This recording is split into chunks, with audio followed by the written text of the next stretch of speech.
Great handmade jewelry deserves great handmade findings. So this video will show you how to make 2 matching French ear wires at one time. All right, this video will show you some things I've learned about how to make matching ear wires. And what I'm starting with is 4 inches of 20 gauge sterling silver. And the first thing that you want to do is you want to find the midpoint, because we're going to bend those over and make the 2 ear wires at once. So it's 4 inches long. We're going to grab it in the middle there, and you don't have to worry about being perfectly precise. We just want to fold it over in the middle and get that fold nice and tight.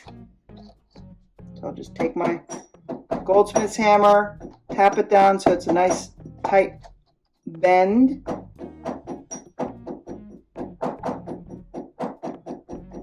All right, and then we're going to take, so you can certainly use any variety of pliers, but these step pliers are really wonderful because it has 6 different radii of bends possible, and they're not tapered. So particularly if you're going to make 2 at once, it's helpful to have them on a non-tapered mandrel. So you could use a pair of pliers like this if you have, or you could even use different size dowels and things like that. So I'm going to start with the smallest one, and that's going to be the first little loop of the ear wire. So we want to get it looping around, and then I'm going to go with the largest radius, and this is going to loop around the other way. So I'll just grab with that loop around, and then you can just bend by hand. And so you can see the shape of the French ear wire already getting close. The next thing you want to do, because it'll get a little bit off, is you just want to snip the ends so that they're exactly the same length. So if you have flush cutters or whatever wire cutters you have, don't take too much wire off, but just snip both ends so they're even.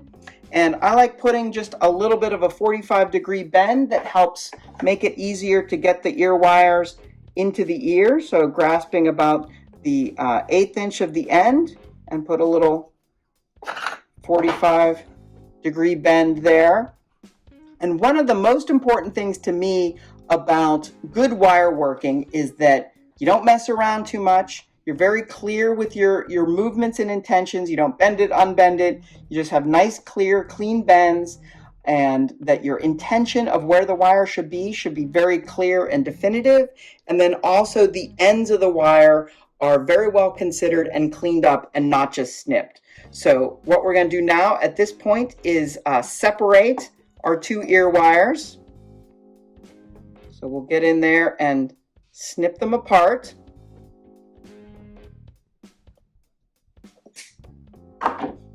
And then with any of these rough ends, you can either get in and file up if it's worse, or a set that is really worth investing in is a different set of Cupburs. And so these have teeth on the inside of the flex shaft tools that will cut a chamfer onto the ends of rods and wires. So in this case, we just have 20 gauge wire. So we just take the smallest Cupbur, and you can do this by hand. You can put the Cupburs in a holding device like a pin vise if you don't have a flex shaft or a Dremel. But you could just hold your ear wire. You just rotate the Cupbur around. So that's going to put a nice smooth chamfer, so it's not going to be rough as it goes into anybody's ear. And then I use, with wire working a lot, my parallel draw pliers so they don't nick into the wire and bend it. But I just want to bend this end out just slightly so I can get in there and access it. And we'll bend it back tightly so we don't have to worry about that.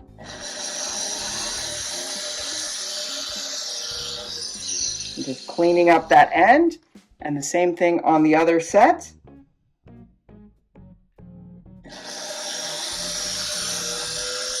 Cleaning that. This we can already get to.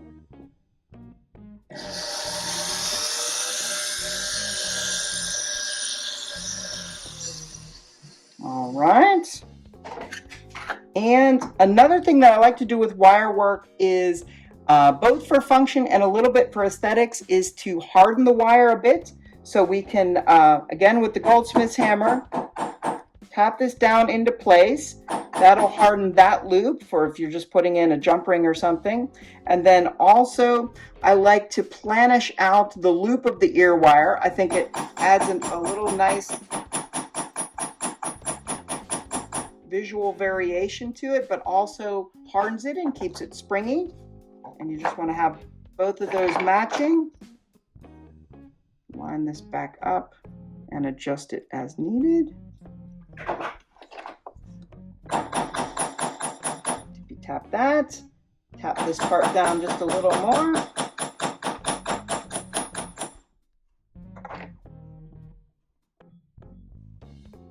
Just pull that in a little tighter.